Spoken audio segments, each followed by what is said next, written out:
Hi, Jesse. How you doing today? All is well, Paul. How you? I am well. Also, I called to thumb the Bible with you a little bit about speaking in tongues. Do you speak in tongues? I have. And why did you do it? I suppose it happened at a time when there was a lot of religious fervor going on around me. And I think that speaking in tongues is a way that a person communicates with God when they don't really have the words to use. The Spirit forces words to come out that you don't understand, but it's sort of a spiritual praying to God. And so when you did it because you didn't know what to ask for God or say to God. Right, in a time of heightened, when thoughts and emotions fail you, but yet you're enthusiastic about the knowledge of God that you've received. I think And a good example. Did it help you to speak in tongue? Were you helped?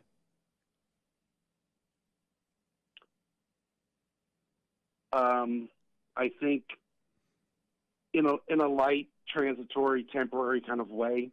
Sure. What do you mean by that? Well, I think a good example of it is when you say "what the." You're using that. You're not really using the proper words. You're sort of changing the tongue, if you will, to express some meaning.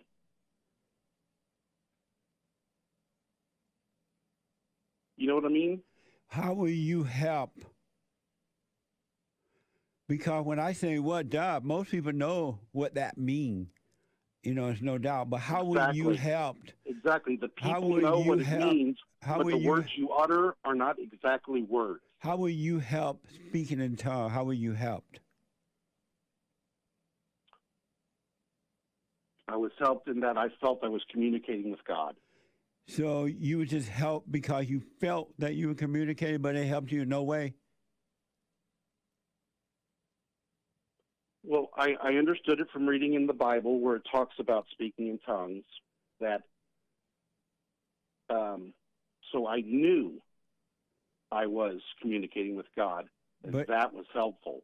But so just knowing in your mind that you're speaking with God was helpful, even though nothing helped at all?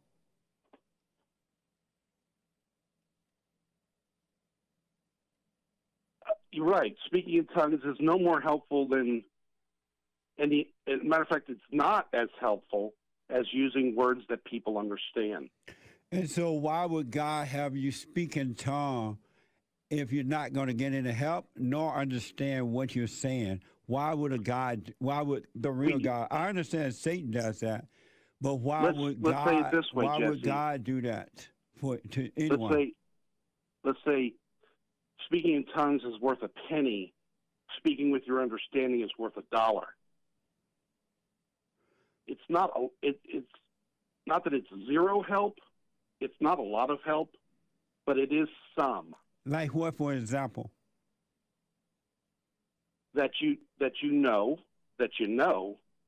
you're communicating with God. And how do you know if you don't get any results? Nothing changes. How do you know you're speaking with God?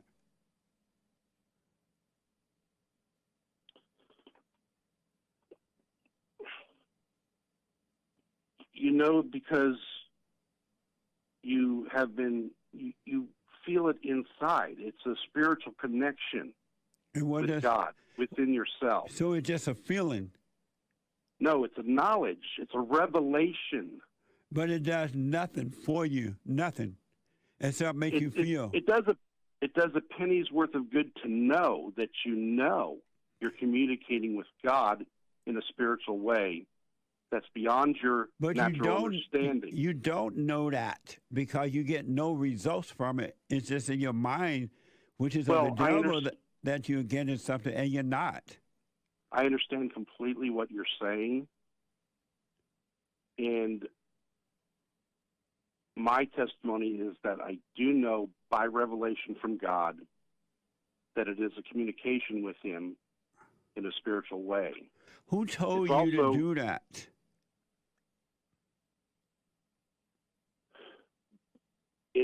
It was a thing from God. I knew it within myself as a revelation straight from God. Who told you to do it? God did. And had you heard anybody else doing it? His voiceless voice. Had you heard anybody? But it's not a voiceless voice. You're making noise. Have you heard anyone voiceless else? Voice caused me to make a noise. Okay. Had you heard anyone else doing it before you started doing it? Yes. And I read it in the Bible where it happened initially on the day of Pentecost, where people spoke in other people's languages that they didn't know so that they could communicate the message of Jesus to people from around the world that were there. That's amazing. That's how it started. So are you still doing it? Not much at all, really. Why not? I mean, because I've matured in my knowledge and understanding of God. So you have matured. I pray more in alignment with your silent prayer now. And so you have stopped communicating with God through the speaking in tongues thing? I have. Yes, for the most part, yes. So if it was working, why did you stop? Because it helped me when I was an immature Christian, an immature person. So it helped you to feel good because it sounds like that's all you got from it. It's like a baby's babble, Jesse. A baby's babble, they're not using words, but they're communicating, they're babbling. It's helpful for the baby to do so because he feels like he's communicating with the adult, although he's not really saying words. And then someone else had to interpret what God was saying to you? Did they have to interpret it for you? The Bible talks about the gifts of the Spirit, one of them being speaking in tongues, one of them being the interpretation of tongues. That is something that can be used where there's a group of people, someone speaks in tongues, they're praying to God, they don't know what they're saying. God reveals to another person what they've said. And so when you spoke in tongues, the other use of tongues is in your private prayer closet where there is no other person and you're just praying to God. So when you speak in tongue or spoke in tongue, someone else was around to hear and they would tell you what you were saying? That is scenario number one, where it's done with a group of people. Scenario number two did that happen with you? Yes, both things have happened with me. And so why would God want you to know something, but he would give you a language that you don't even understand, and someone else listening to this, they understand it, but you don't? What kind of God would do that? Why is God not clear? Why is God not clear with you? What he's doing is he's using one person to speak in tongues and another person to verify what they're saying so that they agree. Two people agreeing as one. That's amazing, Paul. If you speak in tongues but nobody interprets, the Apostle Paul said in the Bible that you should shut up. So you got to wait. You got to wait until someone to speak in tongues without someone interpreting, because that's not right. And so you got to wait until someone is around before you can speak in tongues?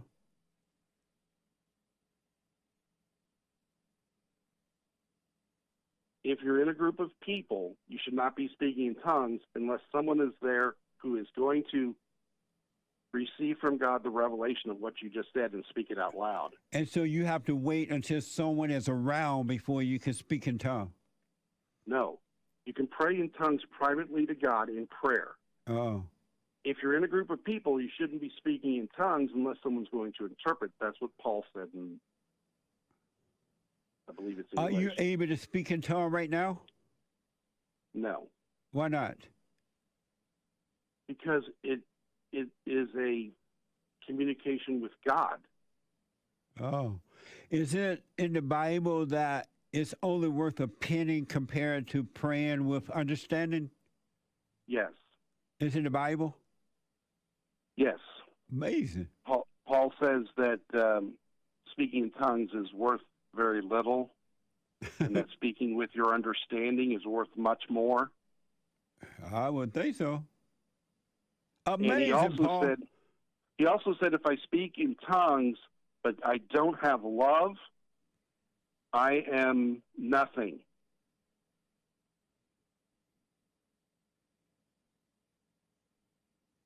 So if it's a waste of time to speak in tongues, why do people promote it?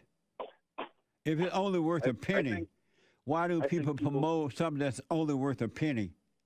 I think you're right.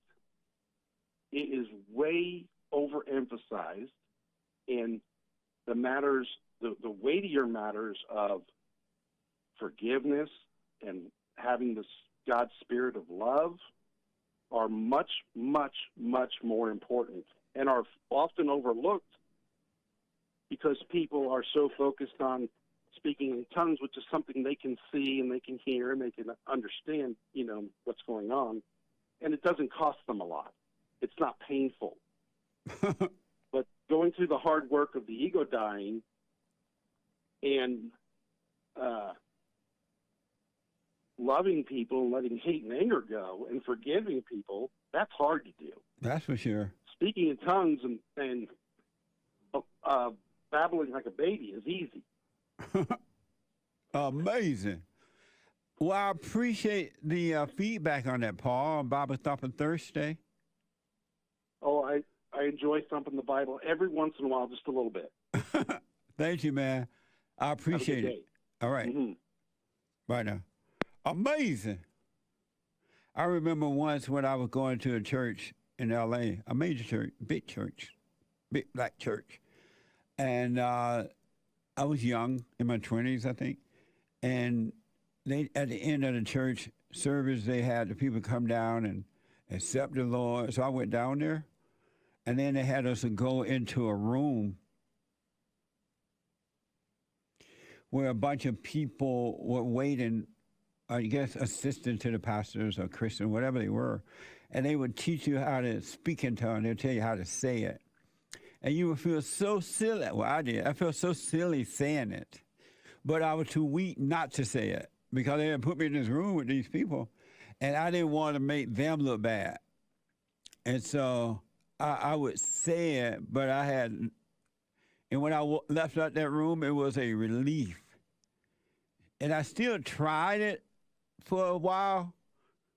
I would get up in the morning and try it, but I remember I lived in this apartment, and the manager lived across the hall there from where I lived.